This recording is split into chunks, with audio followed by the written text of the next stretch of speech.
Welcome to the Eternal Cyclist, life on a bike.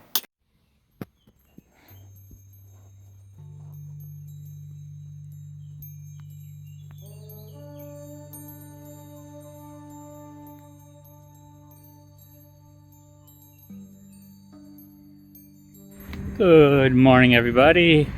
Well, we're off again on the road, following a little bit of a bike path out. We'll have to be on the highway for a bit, this stretch here, and it goes back to the ones that aren't on the highway. But that's the way it goes. And all these bike routes, they do pitch sometimes on a highway for small stretches.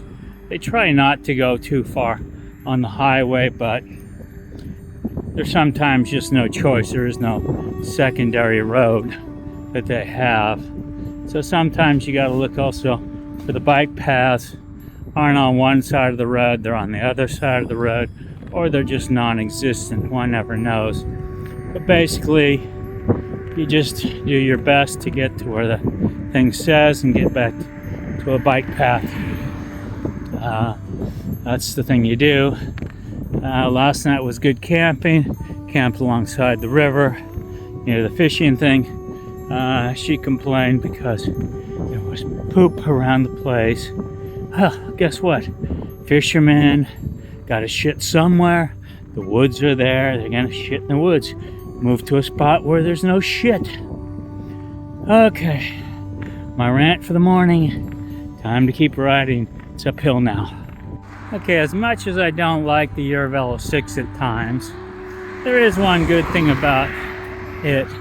For the most part, it tries to throw you off roads like that and tries to give you at least, well, as one would say, shitty sidewalk, but it gives you something where you're safer than being on the road with the traffic.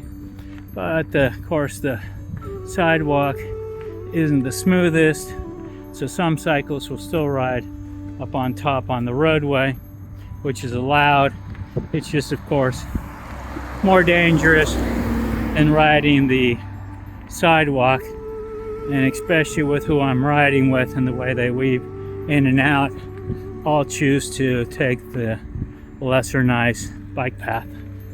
Okay, I'm recording a lot of this for friends like Mark and a few others who want to know how feasible it is with their child and a trailer to come on some of these bike routes, how much climbing there is, how much non-climbing there is, because with a family you've got a lot of more issues than you do just riding by yourself. Riding by yourself, when you're on the road how to take care of yourself. You don't worry about the trailer behind you. You don't worry about the other stuff that's around you. As you see here, the EV6 goes on a little bit of a back route road, running parallel or a little bit better angle from here is a road that's a secondary road. Normally as a cyclist, I would just take that one. Cuts off about maybe 3 kilometers at the end of the ride, but each time you cut off kilometers it's this and that. But with a family, riding something like this is much more peaceful, much more safe. There are bad sections in it where they don't upkeep the road very much, so it's bumpy, this and that. But overall, they're good, and they usually bring you from village to village. You will get the occasional car driver that pushes his way through here, or because as you see, the farms are on the right and on the left, you'll get a tractor through here. But it's not an everyday thing, and it's not every 5 seconds. So it's not like the main road where you're full of traffic and cars. Just so you people know as well, sometimes the signposts aren't very big or noticeable, but they are there. You have to look at your map and do that, but it turns onto this road and goes down that way. Again, I'm going to talk about the bike trail routes. The signs sometimes, I like to say, are minuscule. If you don't pay attention like I just told her, you'll end up going down hills or down stuff that you really don't want to go down extra stuff. You need to look, then you need to double check your map, especially if you're a newbie and you haven't already checked your maps and you memorize where you need to go and everything else. But otherwise, you need to check your maps, see where you're going, not just assume and keep going, because that'll either bring you to a highway or maybe to where you want to go, or maybe completely another direction.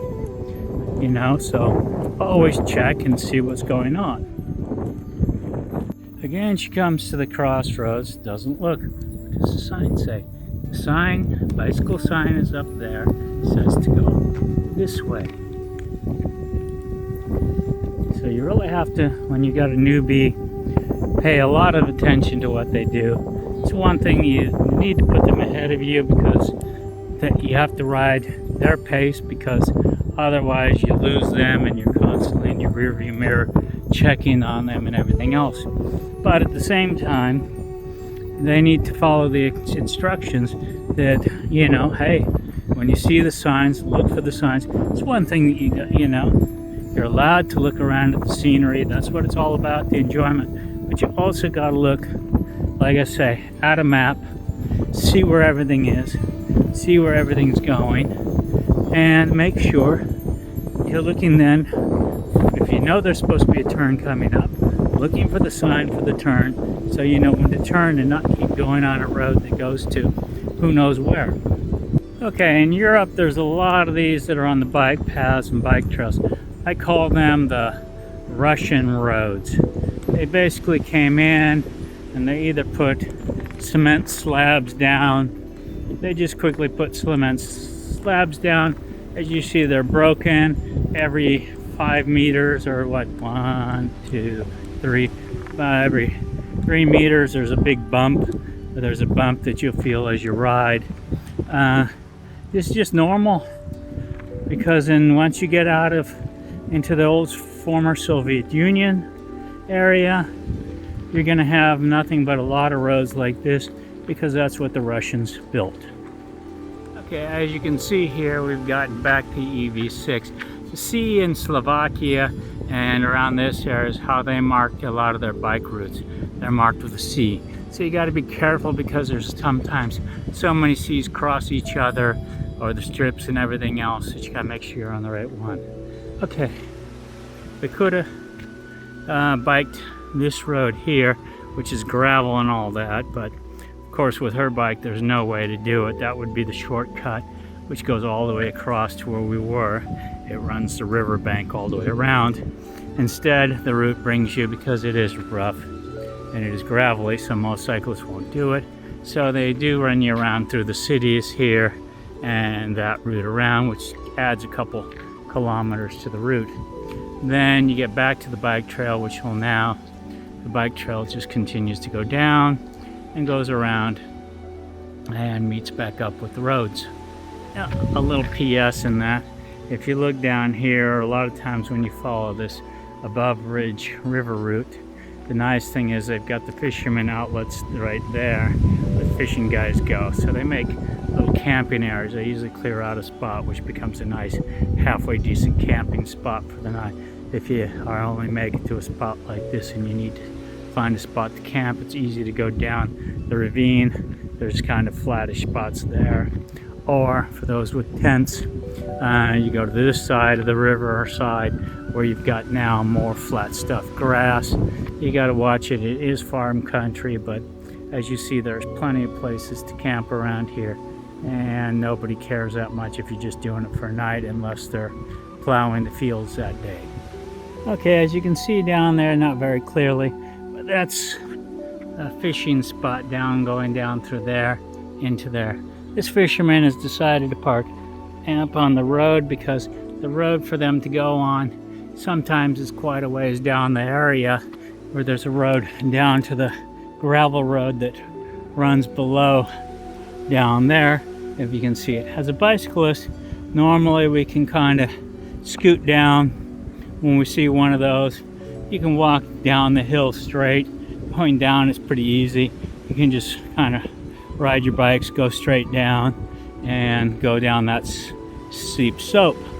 On the way back in the morning, if you walk at an angle and you come up the hill at an angle, it's not so bad. Mark, with your trailer and Logan, yeah, it'd be a little bit more difficult. Again, you see another one of those goes to the riverfront. It's where the fishermen go. So normally you just look for one that's empty, and you see the road down below there. As I said, this is the bike trail, so it's, you know, quite good. It's up top here. It's everything that you want to do. Occasionally you'll see a sign that reminds you you're on the sea. Again, you see another turn in there, goes into the forest, goes to the river there. So nice places to camp. As you see, this is why I'm recording this one a little bit longer. As you see, there's a car down area to that one down there, which is easier to go. And then the car down ramp, see, it goes down here and goes down to the road that goes there. So you can ride to those and then backtrack to where you are, or in the morning ride the trail until you find one of those and you want to come back up to the main road. It does keep you on gravel for quite a while, so you may prefer not the gravel, or you may prefer something else.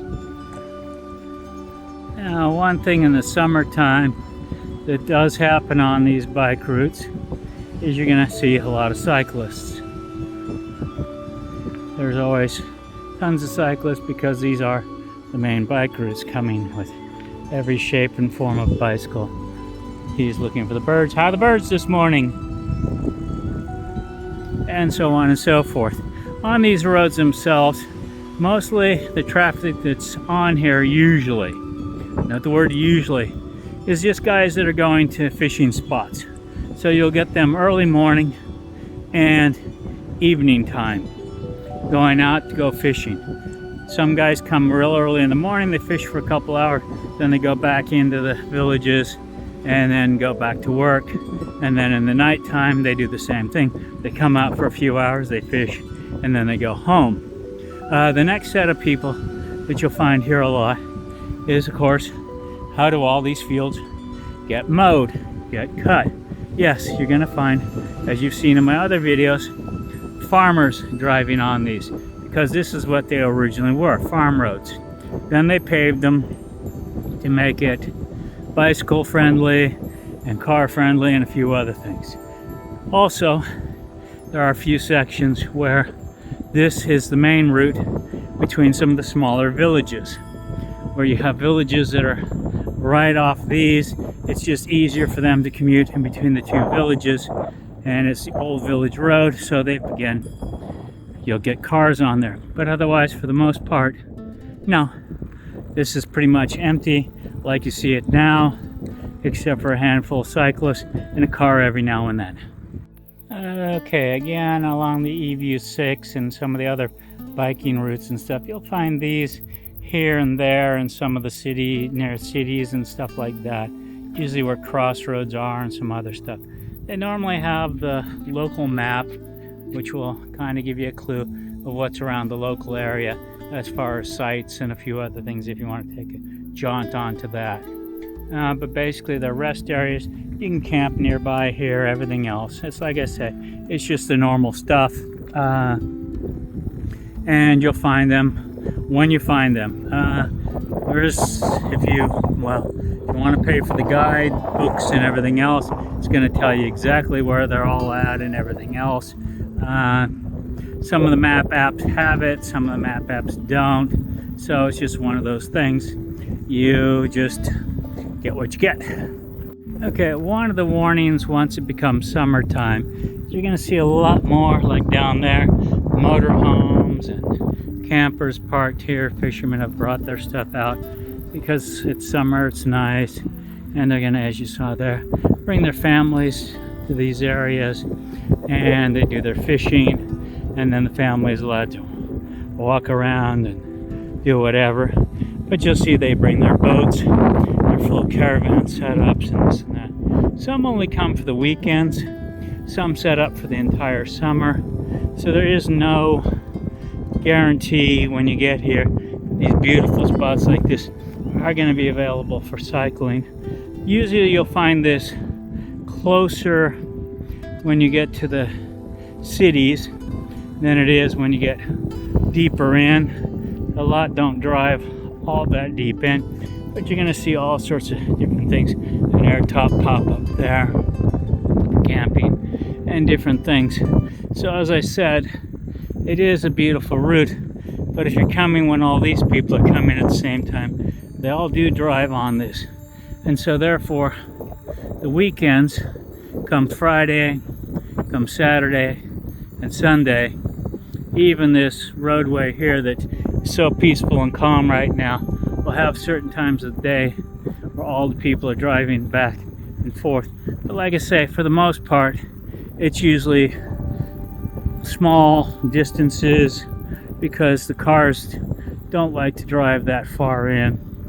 And then sometimes they have to take, like I say, the dirt roads down there, where they had to take one of the down routes to get to there. But even here you see there's spots where people haven't pitched in yet, so easily can still go to a few spots.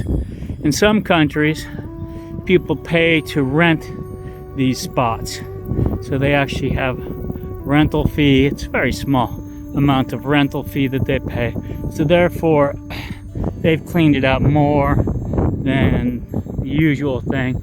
Then it's just that, and therefore if you are camping there and they come and it is the place they've paid for and rented, sometimes they tell you to move, and that will happen.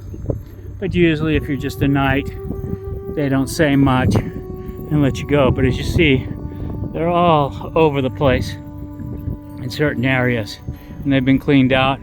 Like I say, the fishermen have cleaned them out.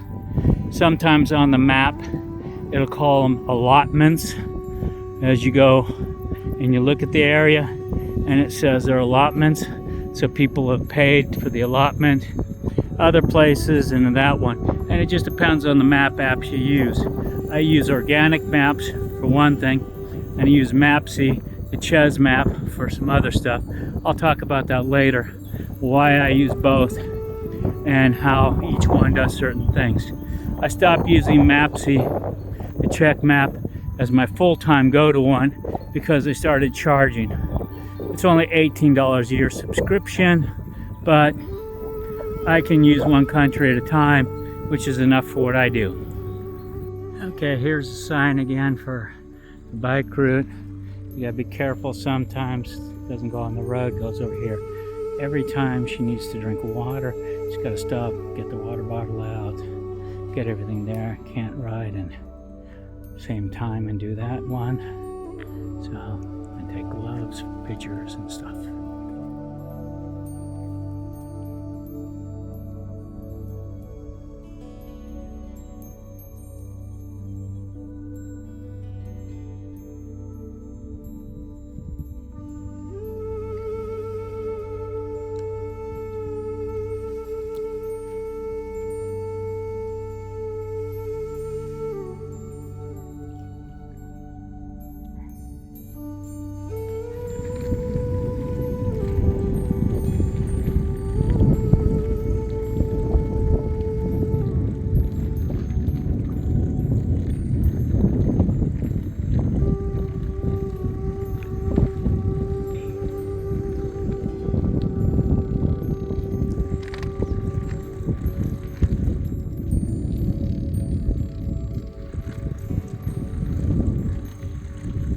As I said earlier, even the EVU 13, 12, 10, all of them eventually end up going on a little bit of roads.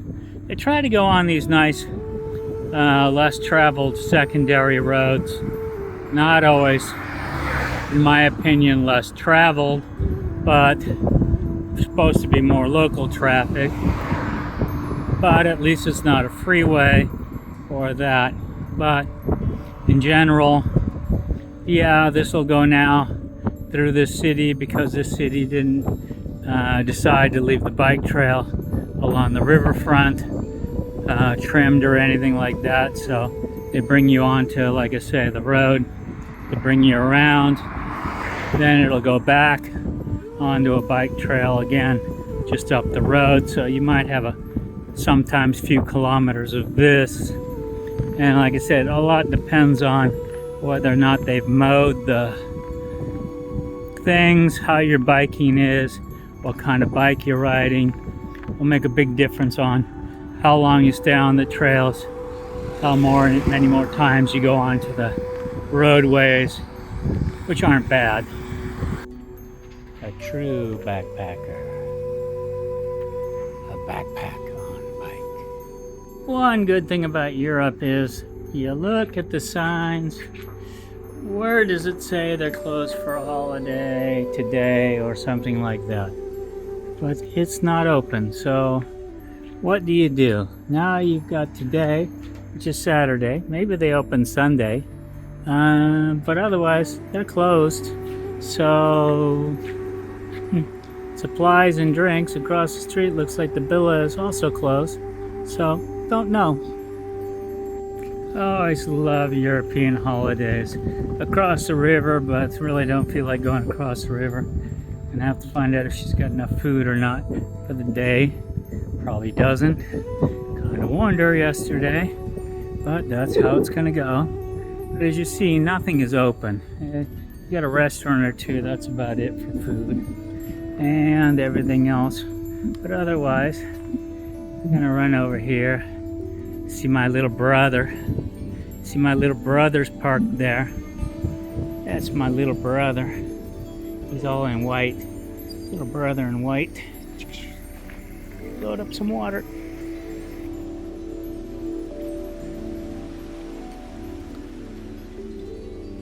Wash our pots, wash our pans, wash our stuff in the city water thing. Well, at least it's a holiday and nobody's around. Okay, there's a little bit going on this end of the square, but other than that, there is nothing. Okay, after the failure of getting stuff in town because it's a holiday, just in Slovakia, but could cross the river back over to Hungary, gone to a store or two there, but I've got enough stuff. I asked her if she has stuff. She says yes. I'm gonna leave it at that. I'm not gonna go anything more than that. I got water. I overloaded the water, so that's what it is. Now we'll go up the road. Maybe tomorrow, Sunday. They say some of the shops here are open because, again, different country, different rules in Europe. You never know which ones are fully closed on Sunday or just partially closed on a Sunday. So we've left the Urvelo 6. We're now following another river up inland into Slovakia, straight across to Trenčín, then up to the mountains and cross over into Poland. Definitely not a white line rider. I've tried to tell her 4, 5, 6, 7 times whenever possible, drive on the other side of the white line best you can, especially when cars are trying to pass. Being in the middle of the road is not the best place.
Okay, the sun is starting to set, so that's all good. Nice day. Beautiful sunset, cornfields. Camping here. Have the stove going. Have my hammock set up. Have my chair. Hopefully eat before it gets to be dark. And call it a day. Wow, that's a first with this pot. Kind of got a little overheated and started flushing the water out the top. I guess I have too much water in it, but it's enough for the soup and stuff, so we'll see how it turns out here in a minute. I've already got the stove off or turned upside down, so it'll use the water on it out of there, so go from there.